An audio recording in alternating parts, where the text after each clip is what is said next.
This green chia seed pudding is naturally sweetened, so there's no added sugars, meaning it makes for the perfect snack on the go or for a breakfast that's really filling.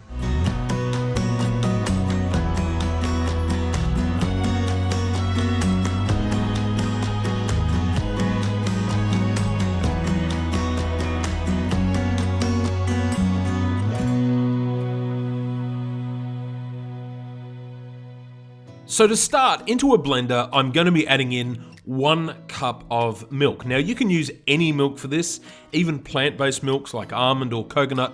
It's completely up to you. Just make sure they are the unsweetened versions so you're not adding extra sugar.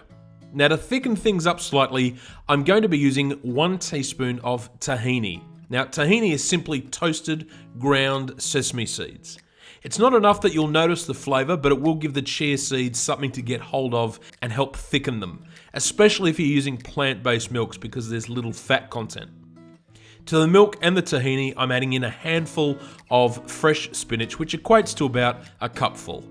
I don't need to tell you how good spinach is for you, but for me it acts as a great visual, as when we blend it all together you'll get a nice vibrant green.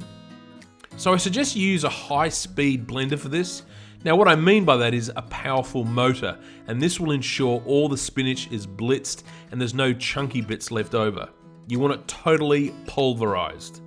Blend it for 1 minute or until the mixture turns a vibrant green and leave to one side. Now into a separate jug, I'm adding in 3 tablespoons of chia seeds. I love chia seeds. They contain protein, fiber, calcium, antioxidants, omega-3 fatty acids, all the good stuff, and they're relatively cheap to what they used to be a few years ago. Chia seeds have little flavor, but they absorb up to 14 times their weight in water and form a gel-like texture, which I really enjoy. Now pour the milk into the chia seeds and stir really well for a few minutes. Meanwhile, I'm adding in some fruit to this for extra flavour and for some natural sweetness. And for me, I can't go past kiwi fruit, sliced banana, and some diced mango, but you can use berries or any other fruit you wish to. For a little bit more effort and presentation, I stick the banana slices to the side of the cup and then I slowly pour the mixture halfway, and then I repeat this process with the kiwi fruit and finally fill it to the top. Then place the chia pudding in the fridge to set for at least an hour or overnight, which makes it really simple for breakfast in the morning as it's already made.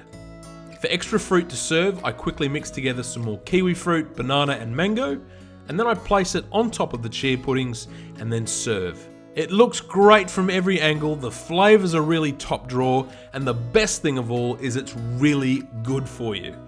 If you love this recipe, please like this video and subscribe so you don't miss out on any yummy recipes to come. And as always, thank you so much for watching.